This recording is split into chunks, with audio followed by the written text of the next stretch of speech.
Que as palavras do Santo Evangelho perdoem nossos pecados. Se nós fôssemos escolher leituras apropriadas para esse acampamento, penso que não teríamos inspiração melhor do que aquelas que nos oferece a liturgia. Cada vez me convenço mais disso. Eu comentava com o Padre Jonas lá em Toronto, todos os dias, as pregações, as orações feitas com aquela multidão de jovens do mundo inteiro, era a oração que a igreja faz todos os dias, principalmente no ofício das leituras. E aquilo chamou muito a minha atenção. O ofício das leituras é um ofício, uma oração que nós religiosos, sacerdotes devemos fazer, e muitos cristãos fazem também, todos os dias, logo de manhã. São orações a partir da palavra de Deus. Por isso chama-se ofício das leituras. E o que a gente percebe é exatamente isso. A palavra de Deus é a grande fonte de cura que nós necessitamos para estarmos nessa trilha. Eu tenho dito, e de modo especial nesse mês da Bíblia, é uma pena que nós católicos, inclusive muitos de nós sacerdotes, não tenhamos essa intimidade com a palavra de Deus. Os textos que a igreja no mundo inteiro reza hoje são essas 3 leituras e esse salmo que nós acabamos de ouvir. E a pergunta que devíamos fazer à palavra é: o que Deus quer dizer a mim e a você, a partir do nosso tema, do nosso acampamento? Eu vim para que tenham vida e a tenham em abundância, a tenham em plenitude. E se observarmos, há um roteiro, há uma trilha para que possamos seguir segura e firme, que a palavra de Deus nos aponta nessa tarde. A primeira leitura, o profeta Ezequiel nos mostra que o ponto de partida para irmos a um irmão e corrigir a sua vida tem que ser a palavra de Deus. Parece um detalhe, o versículo 7, segunda parte. Logo que ouvires alguma palavra de minha boca. E como é que um profeta ouve a palavra da boca de Deus? Pela escuta. E como é que nós ouvimos a palavra escutada pelo profeta? Essa palavra que hoje nós temos condensada na Bíblia. Então, vá até o irmão para que se arrependa. Versículo 9. O motivo que deve nos levar para a correção fraterna, tema dessa missa, é para que ele se arrependa. Isso está presente na primeira leitura, na segunda leitura, Romanos, no Salmo 94 e no Evangelho. O objetivo pelo qual nós podemos ou devemos falar alguma coisa com qualquer irmão da comunidade. Em primeiro lugar, partindo sempre da palavra de Deus. O critério para a nossa correção fraterna é a palavra de Deus, e não aquilo que eu acho ou deixo de achar. Por isso eu tenho que ser um especialista na palavra. Quanto mais eu conhecer a palavra de Deus, quanto mais eu deixar a palavra de Deus mergulhar-se no meu coração, então eu terei condições de, partindo da palavra, ir ao encontro do irmão. Para quê? Versículo 9 da primeira leitura. Para que ele se arrependa, para que ele se converta. O pedido do Salmo, Oxalá, hoje, não fecheis os vossos corações como em Meriba, como em Massa no deserto, aquele dia em que outrora vossos pais me provocaram, apesar de terem visto as minhas obras. E quando foi que isso aconteceu? Quando o povo de Deus passou a murmurar contra Moisés, contra Arão e contra Deus. A praga número 1 que destrói nossas comunidades: a fofoca, a calúnia, a mentira, o julgamento. Se há uma coisa que a Bíblia deixa para nós com toda clareza, é que não existe nenhuma situação em que eu possa julgar alguém. Nunca. Nunca.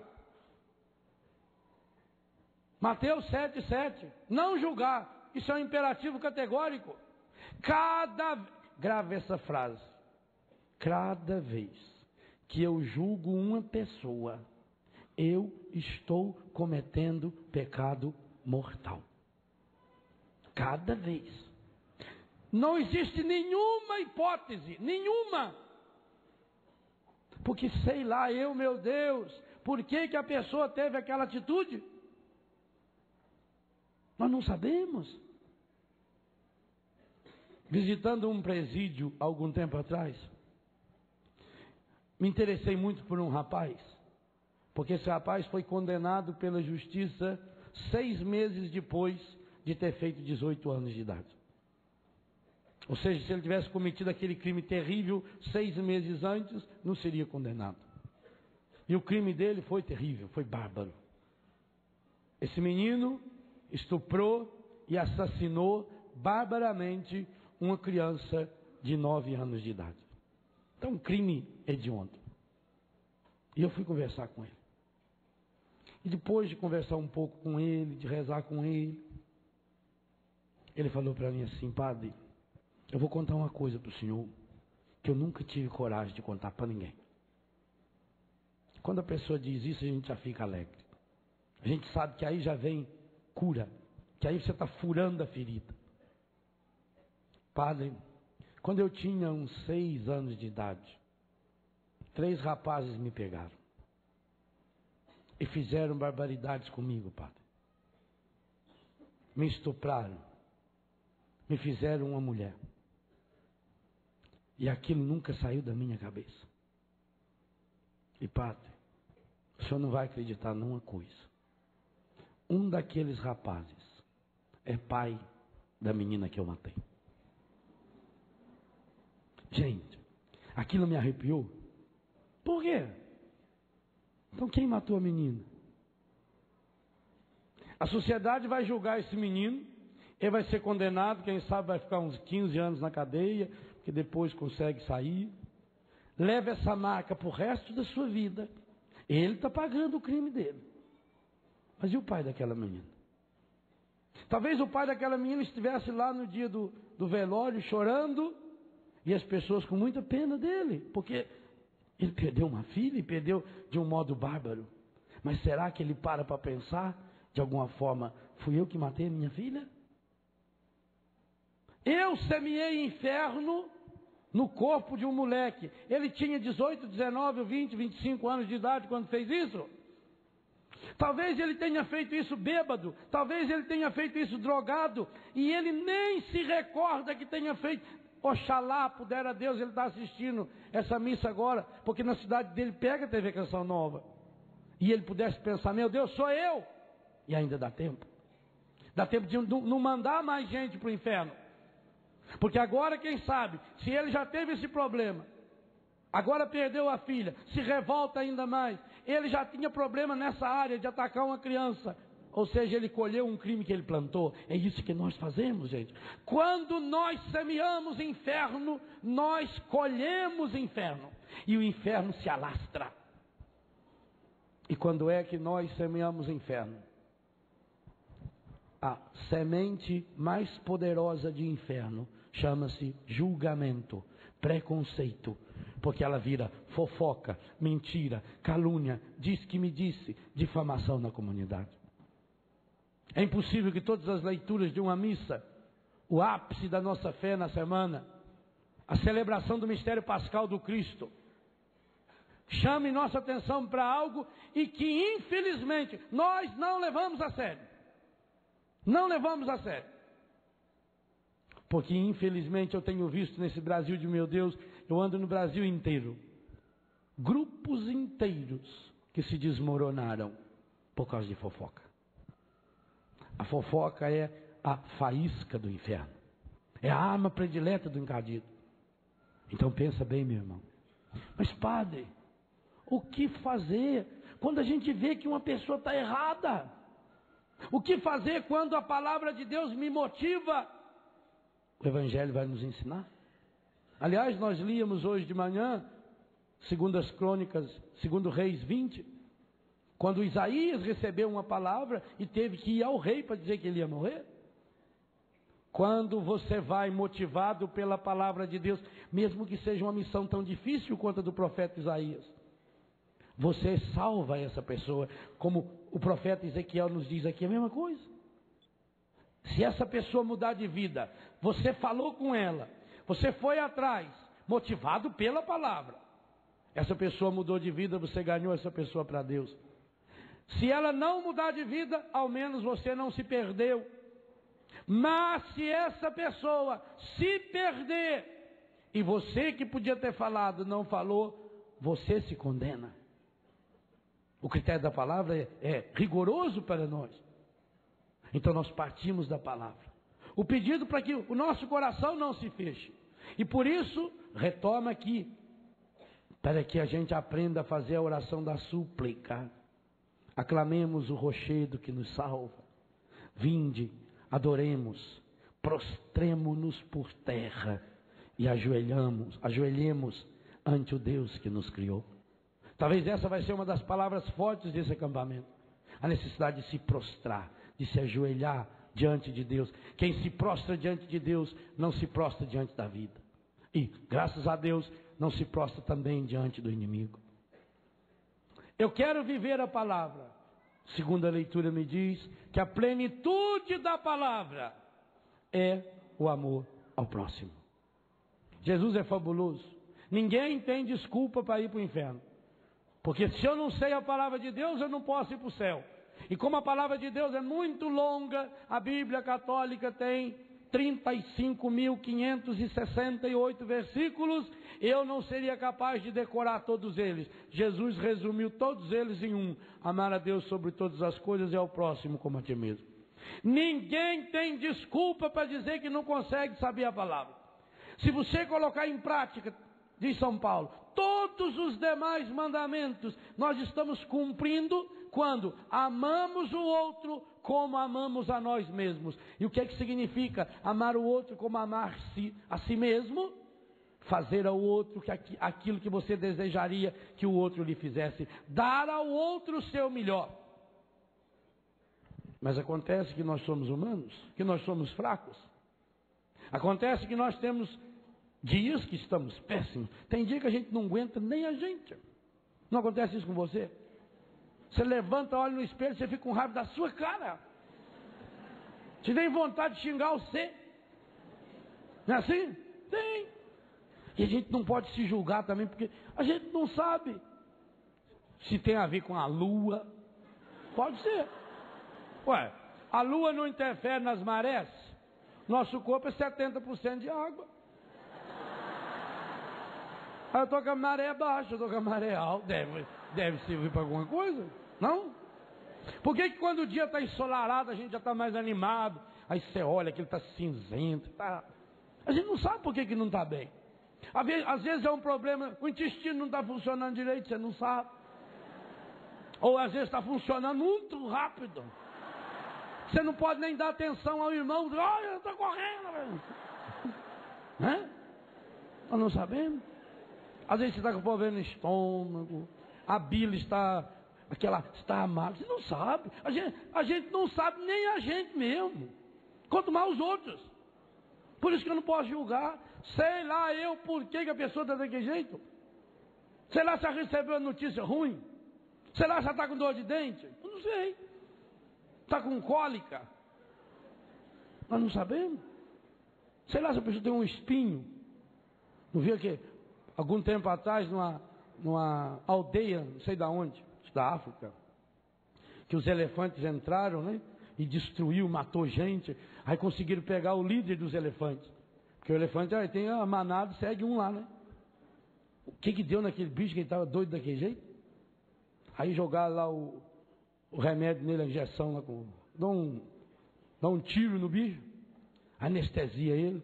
Foram examinar, ele estava com uma inflamação no dente, na presa. Imagina, gente, se dor de dente na gente é terrível. Imagina um tamanho daquele. Deus o livre. O elefante fica doido. Não tem quem segura aquele bicho. Então eu sei lá por que a pessoa falou aquilo, sei lá por que ela estava irritada, eu não sei, velho. Então por isso que o meu critério não pode ser o temperamento da pessoa, não pode ser o momento que a pessoa esteja vivendo. Todos nós temos dias que a gente está mais alegre, tem dia que a gente está mais triste, tem dia que a gente não aguenta ninguém. Tem dia que você quer ficar mais sozinho. Não temos isso? Tem. Aí o que acontece?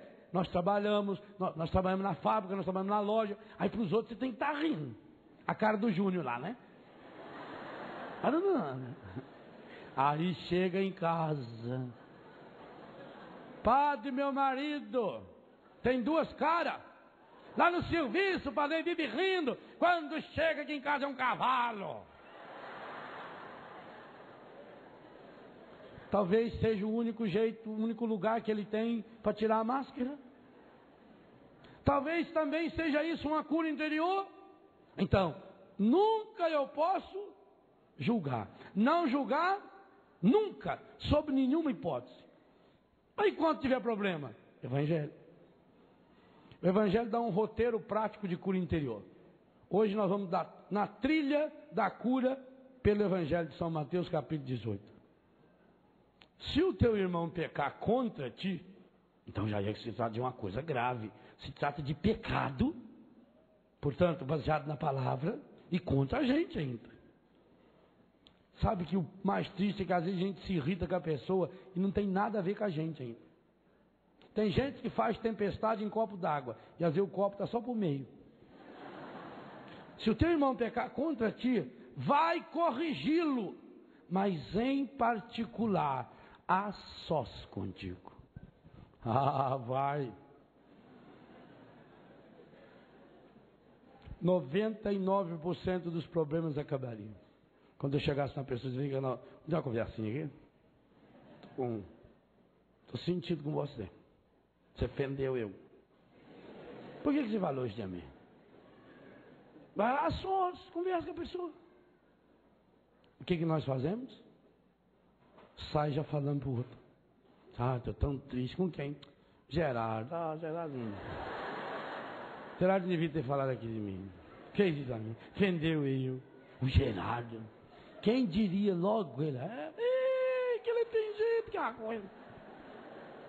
Quem vê carne não vê coração. Um homem daquela. Ué. Isso aí. Mas olha, isso é de família. O avô dele já não era flor que se cheira.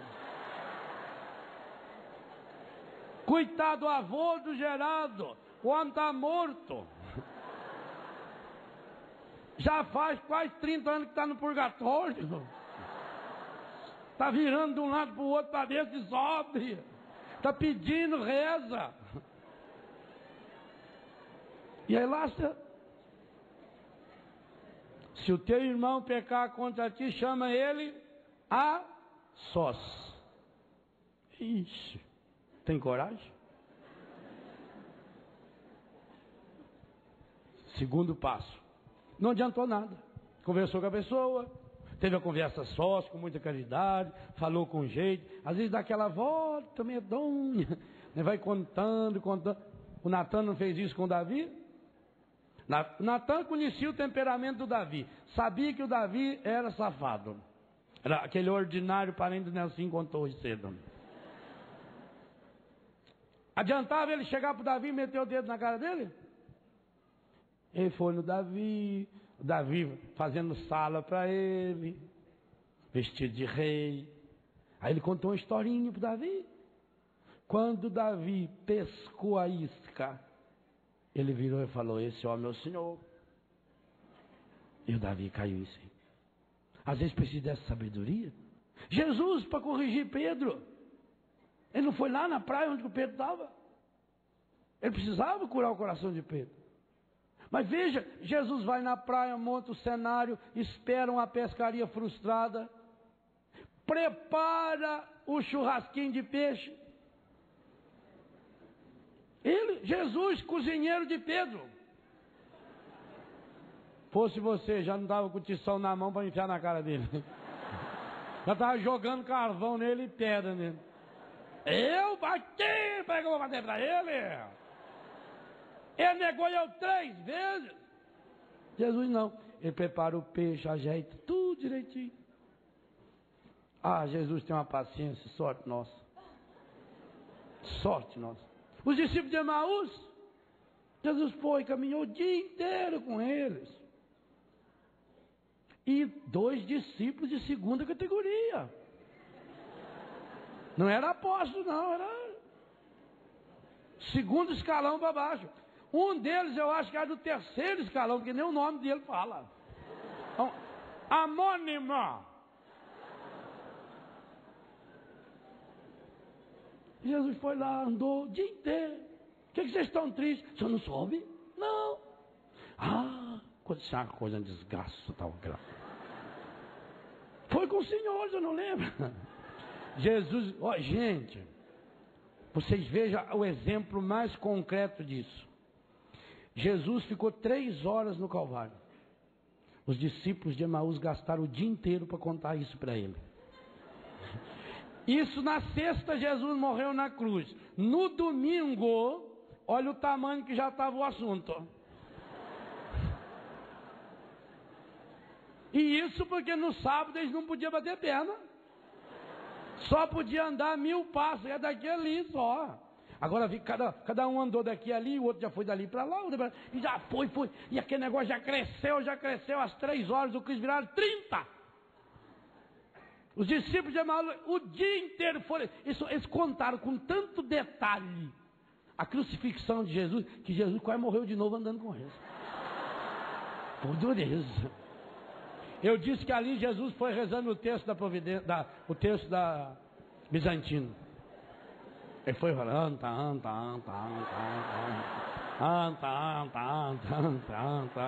e eles contaram. Terrível! Você imagina quantas vezes Jesus segurou para não dar risada? Eles estavam tão feridos e machucados que eles não olharam para o lado. Eles não olharam para Jesus. Eles foram andando, igual aqueles cavalos para puxar carroça. Você põe aquele negócio nele aqui e vai. Jesus está aqui andando. Eles, mas aí, nosso Senhor sofreu tanto. Coitado. Só precisa ver a hora que pegaram aquela cruz, que ele veio subindo. E foi ainda. E nós estávamos lá de baixo. Nós estávamos de longe, porque se a gente chegasse perto, tem um colega nosso que teve um problema lá. Está com um problema na coluna.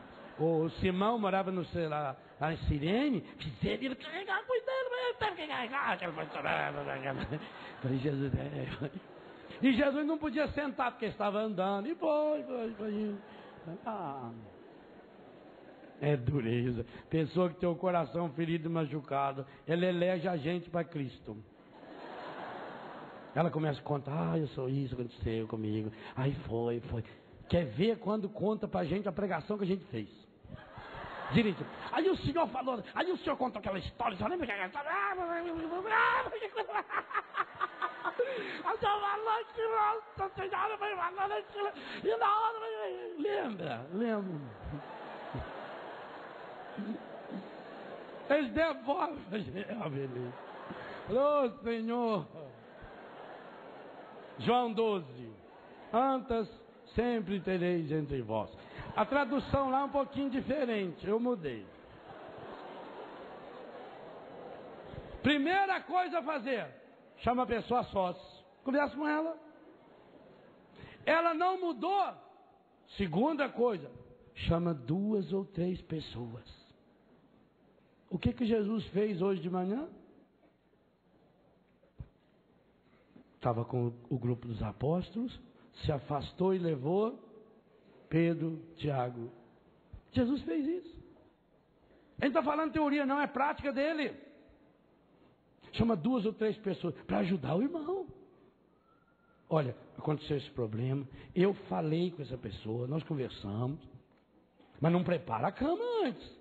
Não pega os 3 que estão a seu favor para saber quem está do lado, porque aí o outro já vai vir com 3 a favor dele, o outro com mais 3, é para resolver o problema e não para convencer o outro. É para fazer a pessoa voltar o seu coração para a palavra de Deus e não para ela tornar amiga sua ou não. Progressivo. Primeiro, a sós. O critério da palavra. Segundo, 2 ou 3 pessoas.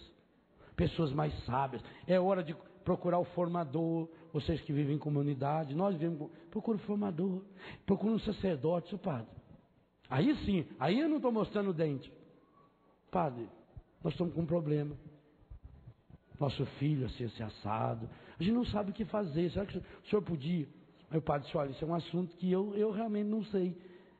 Mas eu vou conversar com uma pessoa, tem um padre amigo meu que trabalha com pessoas assim, e a gente vai conversar. É nesse sentido?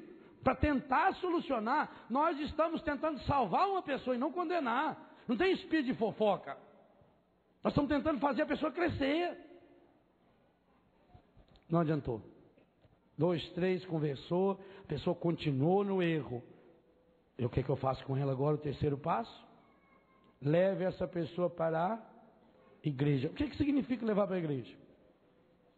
Grudar na orelha dela a força e levar lá? Não. Colocar a igreja em comunhão com essa pessoa. Vamos fazer oração juntos. Vamos interceder uns pelos outros. Vamos pedir, vamos rezar, vamos participar da missa. Vamos entrar em comunhão com a igreja, quem sabe? Eu também não estou em comunhão com a igreja, porque eu estou afastado por causa dos meus pecados.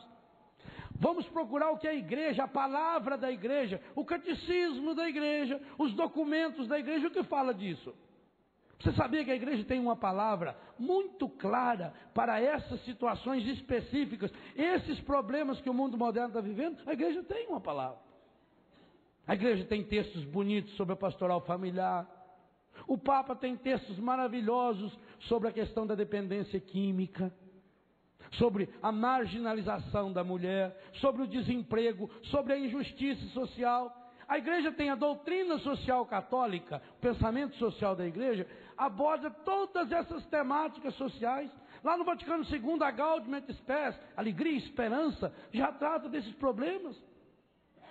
Trata da educação cristã, o mundo do trabalho, o mundo da política, a ética dos negócios, toda a questão da bioética, toda a questão da moral sexual. Então nós temos, a igreja tem, por quê? Porque ela tem assistência do Espírito Santo, ela tem elementos para ajudar, e dentro da igreja nós temos gente especializada. Na minha comunidade, uns 15 dias atrás, nós recebemos um documento do Tribunal Eclesiástico de Florianópolis. Por quê? Um dos consagrados da minha comunidade foi casado. O casamento não deu certo.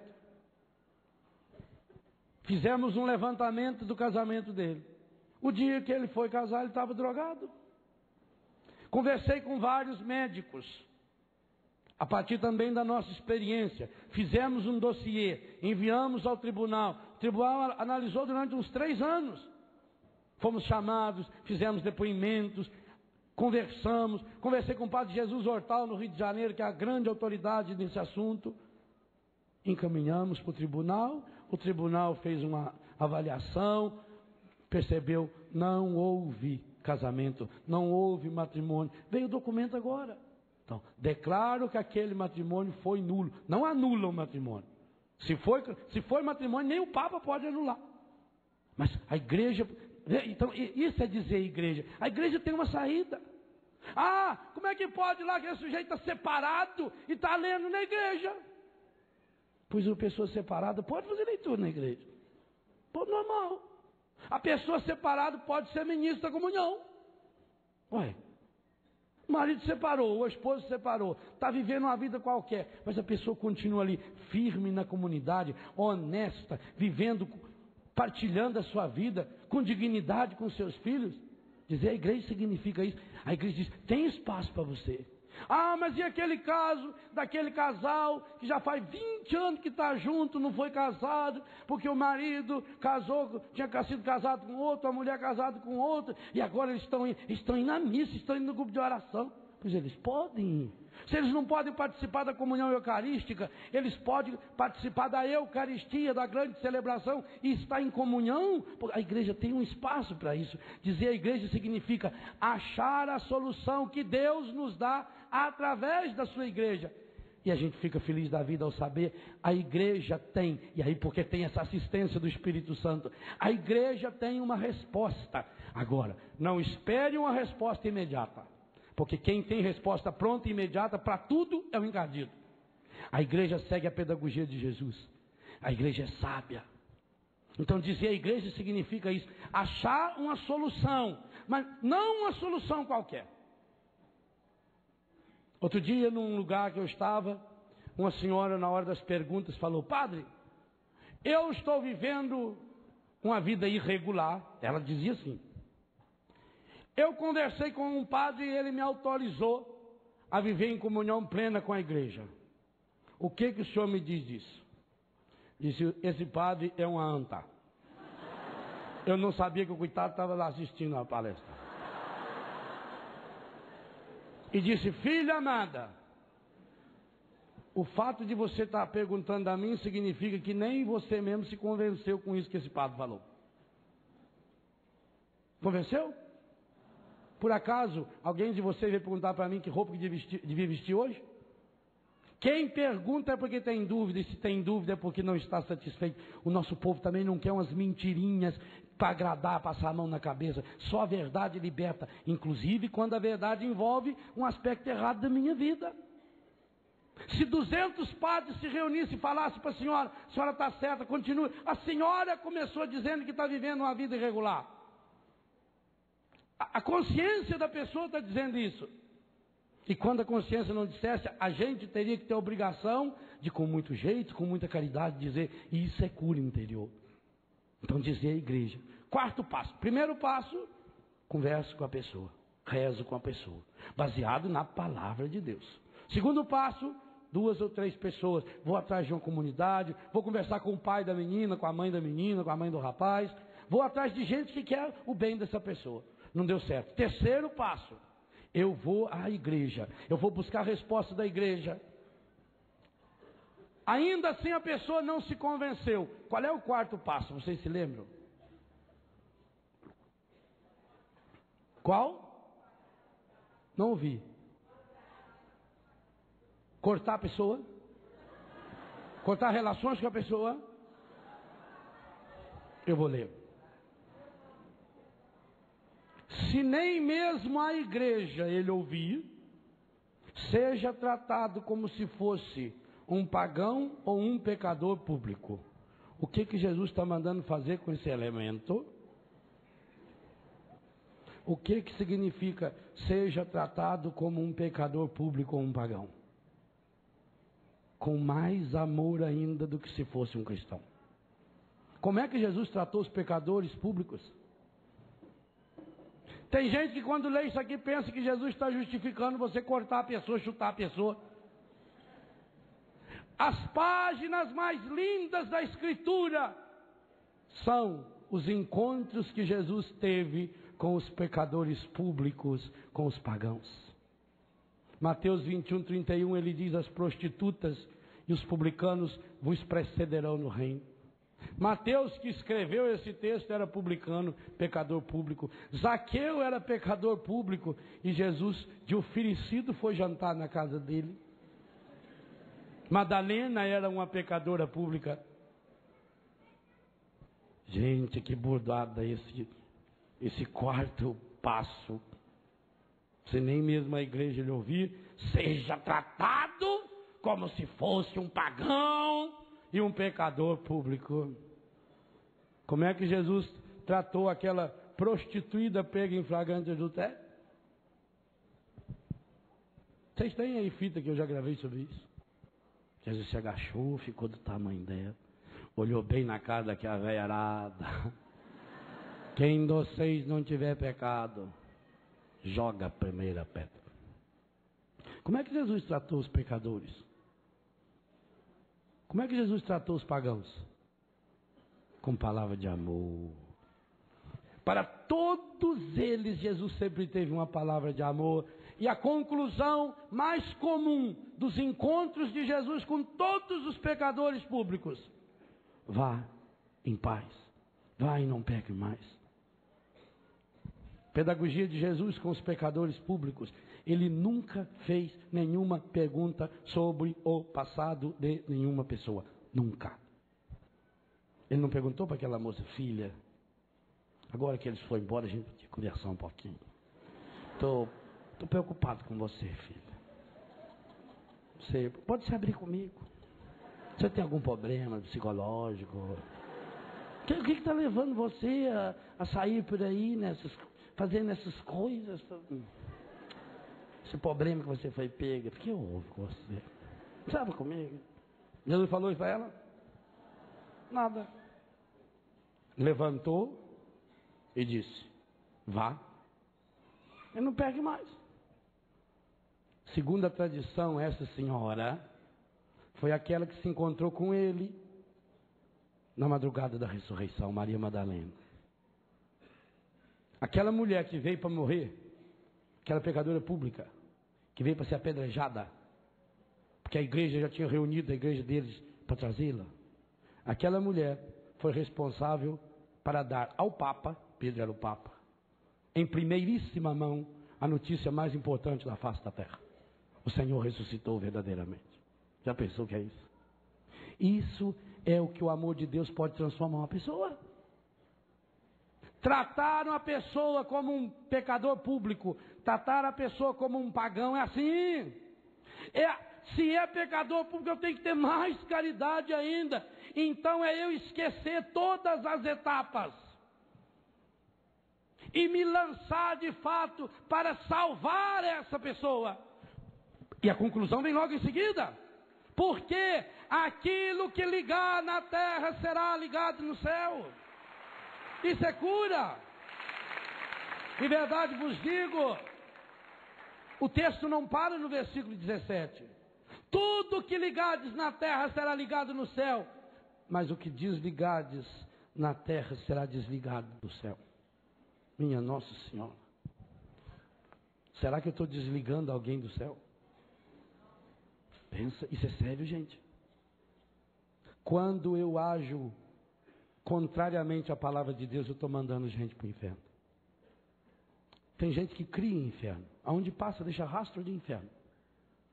Onde passa, deixa mágoa, deixa ressentimento, deixa mentira, deixa fofoca, deixa prostituição, deixa pornografia. Por onde vai passando. Por isso que chama anta. A anta, o maior mamífero da América Latina, é um bicho maravilhoso. O problema é que quando ela está apurada, quando parece algum perigo, ela vai em linha reta, caminha para frente, vai arrebentando tudo que tem na frente. Tudo. Ela é uma coitada. Mas fora isso, ela é boa, vai lá, vai lá. Chegou a rabinho, pegar. Aí a hora do problema. Será que eu já mandei gente para o inferno? Aquilo que você ligar na terra vai ser ligado no céu. Aquela pessoa que você for buscar, que está caída. Oh meu Deus. Gente, pensa comigo. Tanta gente nesse momento, agorinha.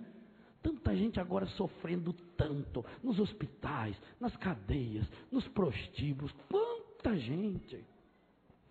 Imagina quantas senhoras, iguaizinhas às senhoras que estão aqui, nesse momento estão chorando, amargurada, porque recebeu um telefonema de que aquele filho faleceu nessa madrugada num acidente e matou mais 2 ou 3. Quantas estão sofrendo assim hoje? Ao menos em cada cidade do Brasil tem 1, 2, 3 ou 4. São milhares, talvez no mínimo 20 ou 30 mil pessoas. Talvez o mesmo número de gente que a gente se encontra aqui. Está sofrendo. E eu, o que estou fazendo? Eu estou aqui diante de Jesus na Eucaristia, com tantos sacerdotes, celebrando a Eucaristia que está indo pela televisão para o mundo inteiro. E será que eu não tenho coragem de deixar de lado um pouquinho a minha situação, os meus probleminhas desse tamaninho? E pensar um pouco, eu preciso criar céu. Eu preciso criar céu na minha comunidade. Eu preciso criar céu na minha casa. Amar é levar o outro para o céu. Mais ainda, o amor verdadeiro é aquele que traz o céu até o outro. O dia em que a cada pessoa que eu me aproximar, eu conseguir levar para o céu. E às vezes levar para o céu, não pensa você quer passar sua mão na cabeça, não. Às vezes levar para o céu uma pessoa é falar o que Isaías falou para Ezequias. Ajeita a sua vida que você está indo, meu filho. Às vezes levar para o céu é fazer como Jesus, afasta-te de mim, Satanás. Não é passar a mão na cabeça, não é agradar. Nós temos que acabar com esses milindres. Quem me conhece sabe que eu não tenho essa porcaria mesmo. Esses milindres, de ficar lisando e rindo para todo mundo. Não é isso não. Quantas e quantas vezes a gente precisa falar e falar firme com a pessoa. Porque senão ela não vai para o céu. Eu posso até gostar da pessoa, eu posso passar a mão na pessoa, passar a mão na cabeça e deixo fazer o errado. E depois, eu tenho responsabilidade pela salvação dessa pessoa. Então eu preciso criar céu. Mas eu preciso criar céu dentro da minha casa. Você cria céu na sua casa? Quando você chega, as pessoas notam que você chega.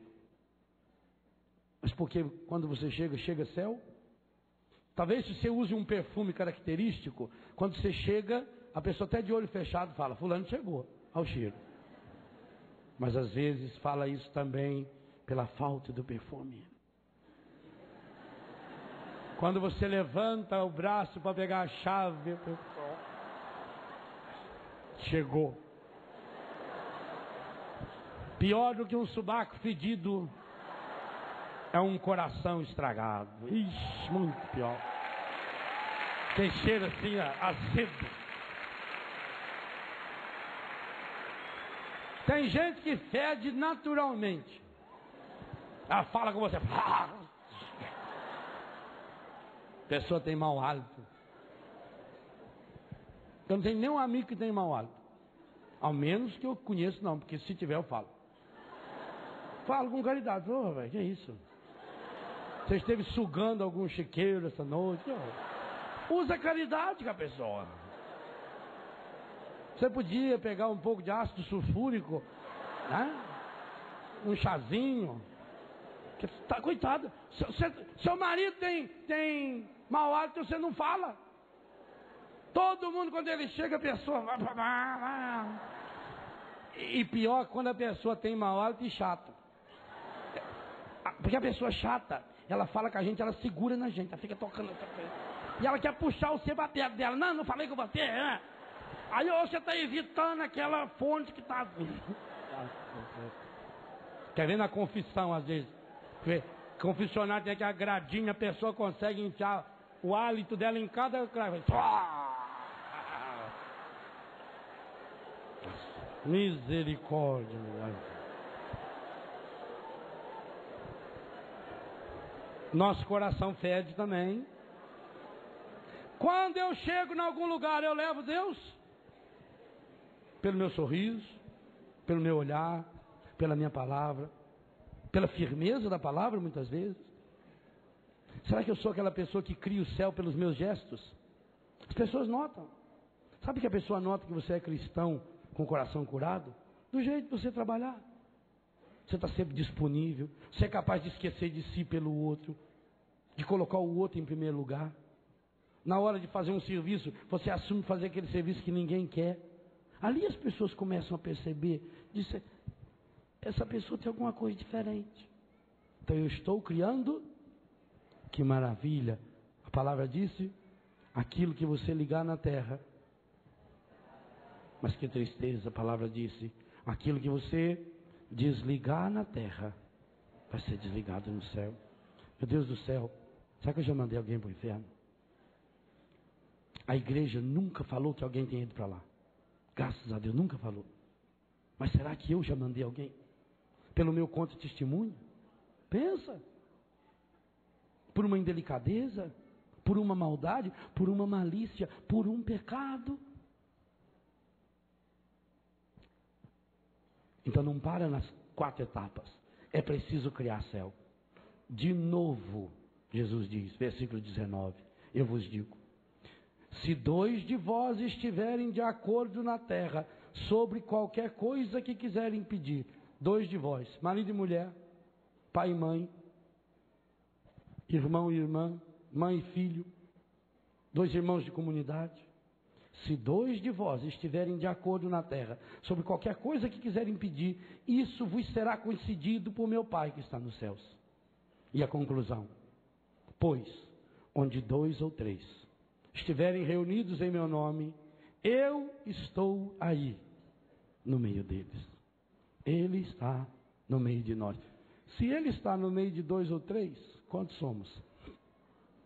20, 30 mil, não sei. E Ele está no nosso meio. Essa é a certeza.